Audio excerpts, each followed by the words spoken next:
Hello, ladies and gentlemen, and we have interesting news. Well, we all know that Democrats are probably not the greatest bunch of the build. We all know some Republicans are not so great, but apparently it seems that another Democrat is facing, well, I guess retribution. Oh well, maybe not this particular Democrat, but the Democrat's son, daughter, I'm not sure. Trans activists apparently, or what have you, because it seems that these people push on their ideologies or their views onto their kids, and then their kids act out these same violent ideologies or views, and then it gets them in trouble. It's almost like you teach kids to be bad, they end up to become bad. It's really quite fascinating, really, to why this is. And this is a problem with these very high in power Democratic politicians, to where they teach their kids this stuff, potentially lies, and then it just goes on to where you get these far left crazy individuals that end up doing crimes instead of, maybe being a benefactor to society and what have you. But there's a lot more other stuff that's underlying here that seems to be the case. Well, first, we're going to show exactly the amazement of Katherine Clark of, maybe talking about, oh, the Trump this and Trump that, and how bad it is, and saying that, oh, well, the people on the right are all bad and violent extremists, etc. But that doesn't really seem to be the case. Take a look at this audio clip here, and you'll see exactly what I mean. In DC this morning is already emotional. But I guess if I had to pick one, it would be as I approach the Capitol to go to my office, to see those white supremacist flags flying, to hear this angry roar that emanated from the Capitol, the tear gas and the bear spray that were being used against the police. It was a moment that is imprinted on my mind. And the thought that this was happening in our country just was so hard to take in. And that feeling has stayed with us. Which you can obviously see that she is, saying the white extremists and stuff like that, and all the what have you, which was mostly talking to the right in general, is that's what's been going on and going to fire. But it doesn't seem like it's going to really great here, because we also see here is that in fire and marks, Katherine Clark blasts extremists who have taken over Speak Your Vote, which is insanity, because there is no really extremists that have really been taken over here. Honestly, if the only people that have really taken over, which I would say would be the Democrats, because you are the extremists, so you may be correct in that regard if you're talking about that. But yes, you people, the higher ups, the elites that are control our country and the people around them is yeah, it's kind of a big deal in the sense of, yeah, the extremists have really taken over in that sense. But she's mostly talking about Massachusetts Representative Catherine took several jabs at House Republicans Thursday amid the continued chaos surrounding by the party and its discourse about whether to elect Representative Kevin McCarthy to the speakership. And that's, again, as we said as well, that what she meant was the extremists are the Republicans. The extremists are people that are not on her side. Well, here's the thing here. She has a bit of extremists to deal with herself, because, yeah, top Democrat's child arrested for allegedly assaulting police officer, vandalizing monument. Oh, was this about extremists, you say? Well, that can't possibly be right. Well, let's look. House Democratic Whip Katherine Clark's child was arrested in Boston on Saturday night after allegedly vandalizing a monument and then assaulting a police officer while being taken into custody. According to a Boston police news release, Jared Dowell of Melrose was arrested during the anti-police protest. Dowell was placed under arrest and charged with assault by means of a dangerous weapon, destruction or injury of personal property, and damage of property by graffiti tagging. Clark released a statement on Twitter following the arrest and described Dowell as a non-binary and referred to her child as Riley and my daughter.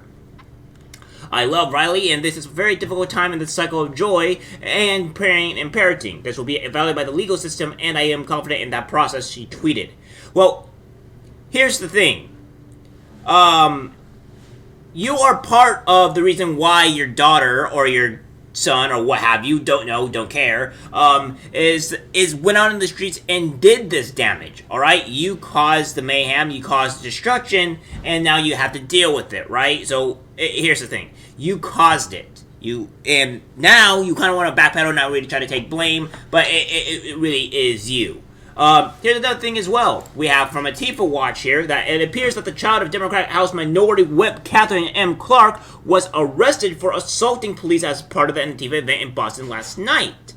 Well, Jared Riley Dowell allegedly graffitied to stop Cop City and assaulted police, etc., etc. So we're going to go into here as well, that it says, upon arrival, officers and individuals defacing the monument with spray paint. The tagging read "No Cop City" and a cab. The suspect was later identified as Jared Dowell, 23, of Melrose. During the arrest of the Jared Dowell, a group of about 20 protesters began to surround officers while screaming profanities, though megaphones on the public street, causing traffic to come to a standstill. While interfering with the arrest of Jared Dowell, an officer was hit in the face and could be seen bleeding from the nose and mouth.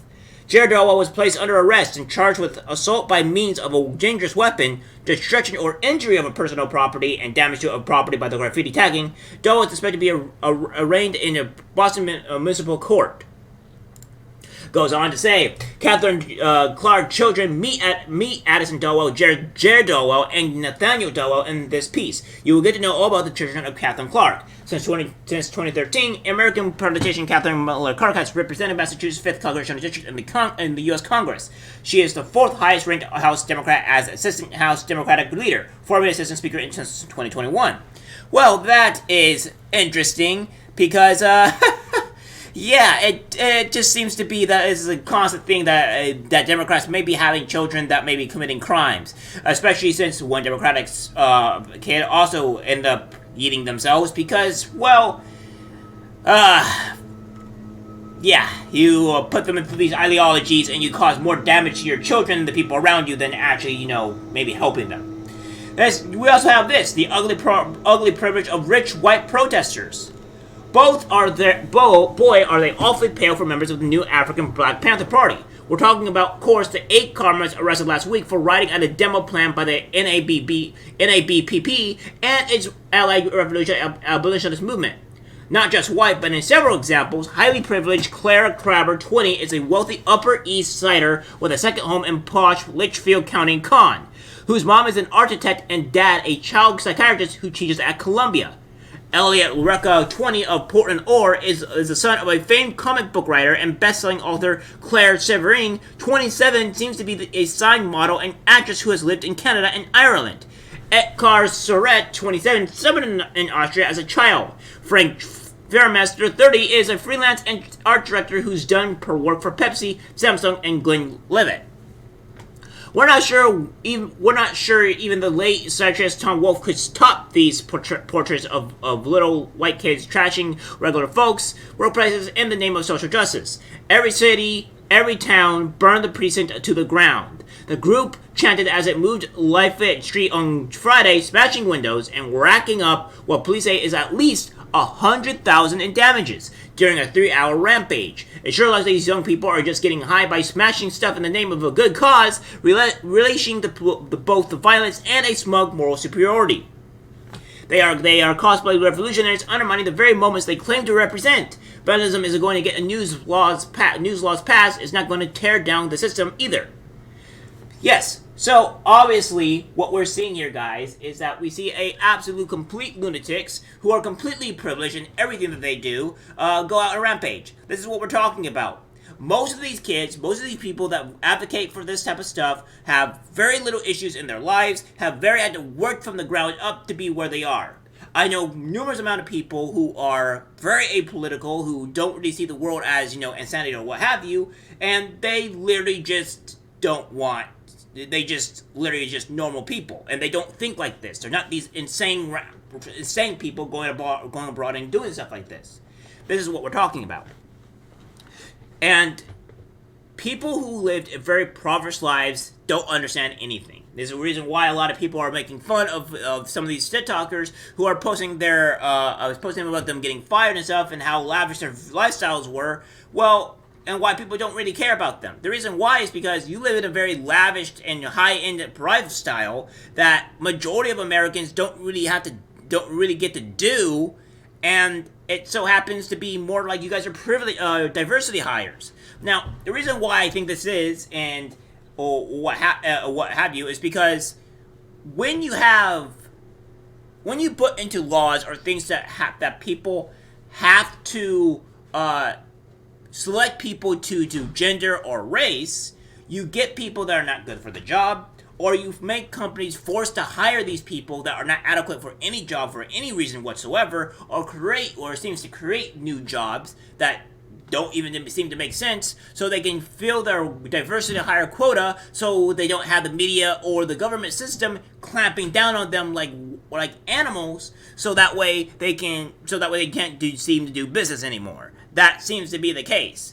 Because other than that, there's no reason why these people would be getting jobs. They are children in sheep's clothing, and that's all they are. These people are children. They never grown up. They never had to work a damn thing in their lives, and they seem that they're privileged to do whatever they want and tear down the system, even though that very same system is making them do the lives that they have. Well, I think the retribution is coming for them, and it's coming to them quickly, because there's even another video that's quite interesting as well that I'll be making that kind of makes this more further into the truth. Alright guys, that's it for the video. Like, subscribe, share. As always, take care.